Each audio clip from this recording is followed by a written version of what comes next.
Hi everyone, it's Lynn from SheNANNAgans. Welcome to Storytime today. Now I've got a great book to read and it's called Watermelon Pip. And this was written by Sharna and the illustrations, that's the drawings, were done by Stella Mongodi. Can you see Pip? There she is, next to a big piece of watermelon. And Pip loves eating watermelon. She eats it for breakfast, lunch and dinner. Do you like watermelon? I do. I love it. In this story, Pip goes to the shop one day and guess what? She can't find any watermelons to buy anywhere. So she has to work out what is she going to do about this problem. So let's go inside and see what happens. Here we go. Watermelon Pip.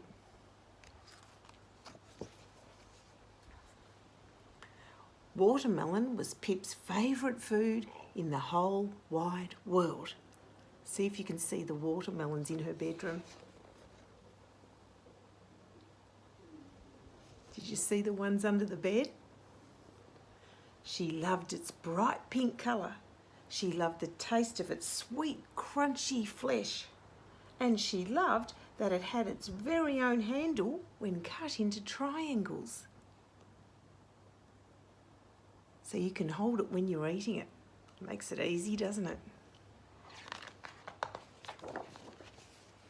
Pip ate watermelon for breakfast, lunch and dinner. She even wore it. Look, she's got a pink t-shirt on. Pip especially enjoyed eating watermelon on hot days. She would swing on her tyre and spit the little seeds over the fence. That sounds like fun, doesn't it? Can you see those little seeds going over the fence? It's a bit of a waste of watermelon seeds though, isn't it? Because they could grow into big watermelons.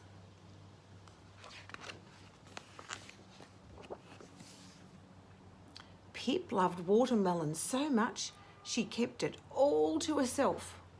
There wasn't enough for her classmates. There wasn't enough for her very best friend Indy. And there definitely wasn't enough for Luca. Can you see her friends? They're down the bottom of the tree house and Pip's up the top. And she's got her watermelon up there and she's not sharing it. She's not being a very good friend, is she? One morning, as Pip sat down to breakfast, she discovered a big problem. Her watermelon was gone. Oh no. We'll get some from the shop, said Mum. They went to the little shop. No watermelons. They went to the big shop. No watermelons. They headed home and tried the online shop. But there was still no watermelons. Oh dear. That's disappointing, isn't it? Pip had a sinking feeling in her tummy. What if all the watermelons have disappeared forever?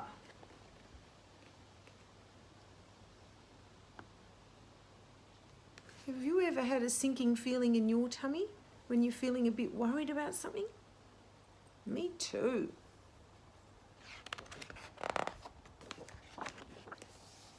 Maybe it's time to try something new, said Dad. Strawberries were pink, but didn't have a handle.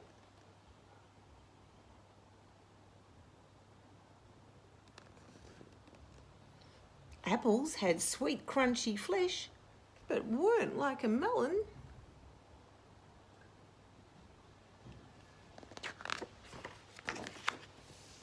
Honeydew was a type of melon, but it wasn't pink.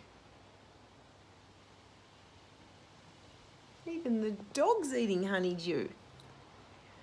I miss watermelon, cried Pip. As she watched her tears fall to the ground, an idea planted in Pip's head. Wonder what that could be. I'll grow my own watermelons. Pip headed to the gardening store to buy some seeds. What a good idea. But they were all sold out. She had tried everything. Oh dear.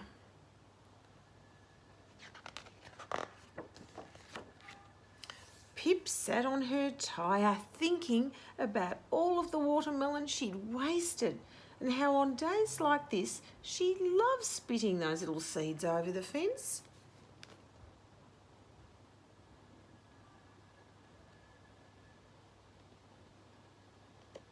So she realises that when she spat those little seeds over the fence, she wasted lots of watermelons because they would have grown into big ones.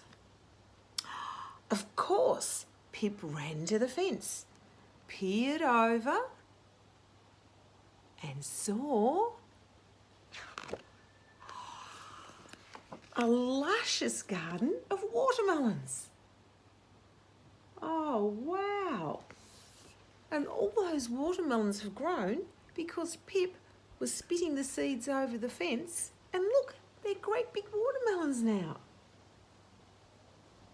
So that's fixed her problem about not having any watermelons. How wonderful. Pip rushed inside and began to devour her watermelon. That means eat her watermelon.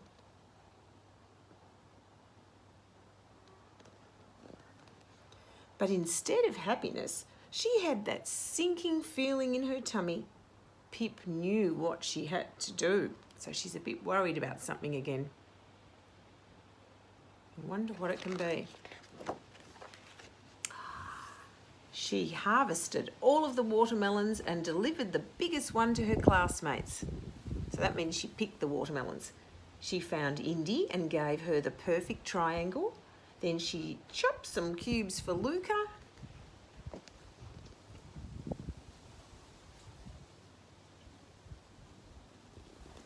Word quickly spread about Pip's watermelons. They were the pinkest, sweetest, crunchiest watermelons anyone had ever tasted. And that note says, "I'm sorry." So she knows that she should have been sharing those watermelons and now she's feeling sorry. And Pip's heart grew because there was enough for everyone. So now she's feeling happy because she shared with everybody. And she realises she should have done that in the first place.